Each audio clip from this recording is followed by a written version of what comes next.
Hi everyone, welcome to another episode of Wishing You Well. I'm excited again. Today we have another special guest here.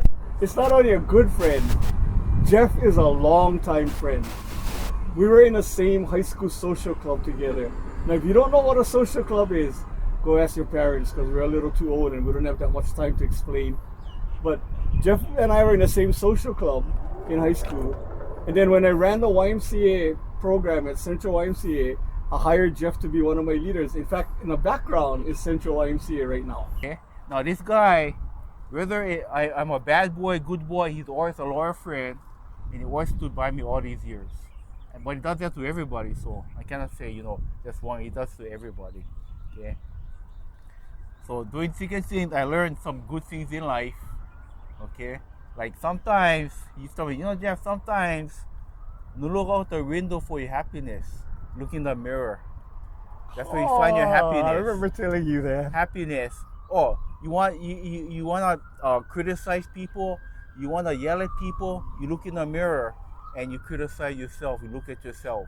And I kept that from this day on to this day right now, and I tell everybody else that. So that's how you're gonna learn.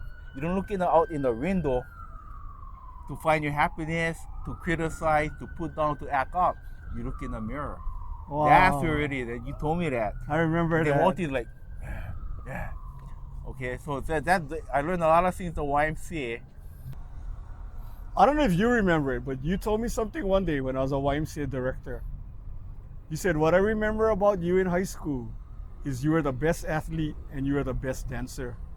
I said, and now you've become the best example of what friendship is. Yeah. And that stuck with me for my whole life too. I remember that. I was like, wow, here I was a bad boy and now I'm helping people's lives. And you used to remind me how much I helped you. But the other reason you're on, and like for some of you, you already know this, we don't prep the guests a lot on what they're gonna cover.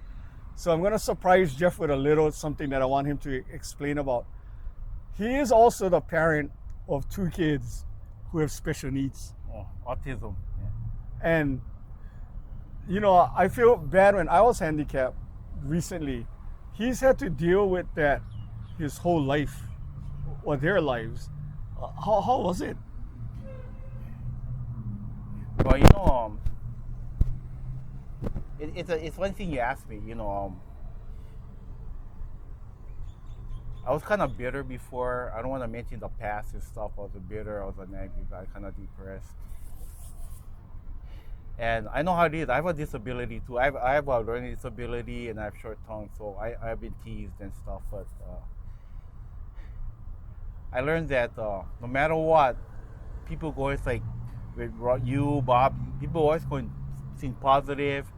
The YMCA always told me to be positive. I was appreciated, and I was accepted. That's something new. I never was accepted. Okay, but the YMCA rather than accepted me the way I am. So that combined with past experience, and I learned about compassion a lot, about understanding where they come from, knowing how to be over here where everybody else is over here. So I read a lot, and I remember all the things I learned at the Y. And I started in '79 under Bobby, and I wasn't. I was kind of struggling and kind of bitter, but he had a lot of patience with me. Rodney had a lot of patience with me because I was a very angry guy. And I he says learned, angry, but he seems really happy, doesn't he? Well, inside. Well, they taught me a lot. I became a better person. But that time, anyway. So I learned to be compassionate and listen. And I work at a state hospital too, which helped.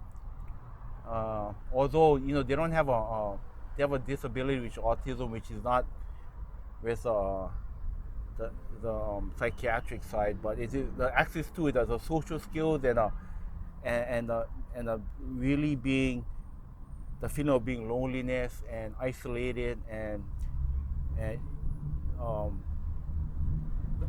very like call your name. So you pass it on to your kids? Yeah, though, pass it on to my kids. So what I've been through. What he posts on Facebook, it's amazing what he and his kids do. Oh, well, yeah, yeah. You know, in '78, when everybody went to the mainland, and all my good friends went to the mainland, and I was left alone. In '79, after with the YMCA, I learned one thing is that I'm always going to take care of my family, my kids, no matter what. Um, it's like how the YMCA took care of me. You know, they always was there. They always was accepting, and they talked to me, and whatever I did, they said, "Well, you know, Jeff, okay," and they would calm me down. So I would always take care of my kids. So when I got married and had the kids, I kind of gave up some stuff, and I enjoyed it. I don't have no regrets giving up things. I still live and you know and stuff like that, and drink my wine that Ronnie introduced me to with lemon and stuff. Yeah, I kept. So I have no regrets taking care of my kids, going out with them, talking to them. They'll be with me and Dad for the rest of our lives. But like I said, I have no regret. And I'm gonna say this again. I said it before, the YMCA saved my life. Because after '79, I had really nobody, and they introduced me to that. And Jill, God bless her, she had a lot of patience, and Ronnie, God bless her, he had a lot of patience. So you know, it's like I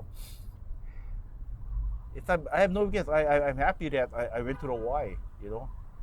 I gotta tell you guys, before we end the episode, I don't know if you remember, in high school we was playing a basketball game that was tied. So they met with us and they said, we have no time left for the other games to go on. So it's gonna be the first basket wins the game. And Jeff pulled me on the side, and we're in high school. He said, if you put in this basket, I'm buying the wine coolers, all the wine coolers you can drink after the game. The ball came to me. I made Steph Curry look like an amateur. It was a 25-foot shot straight in, and I went straight for the wine coolers after that. Lucky I had money that day, man. Lucky I had money. Because our own team, I remember my own team used to take my ball away from me. So I said, Ronnie, it's only you, man, because no one else is doing basketball. They'll take the ball. So I said, Ronnie, all around coolers, you gotta win this game. Everybody was watching. And lucky I had money, because we went straight to the wine coolers. But I like wine coolers now. Okay, and as you guys know, I end every episode quoting a movie. I don't know if you remember this. I used to rent for the Summer Fun Kids all the Winnie the Pooh movies, because I would sit in the back and sing with Winnie the Pooh and go, I'm just a little black rain cloud flying over the honey tree. Anyway, so your quote today is, everything that makes me different makes me me. That's Piglet from Winnie the Pooh. That's a good one. That's what I'll give Aaron. Before I say bye, folks, remember, hit like, subscribe, put your comments, I'll answer it all. Okay, bye-bye.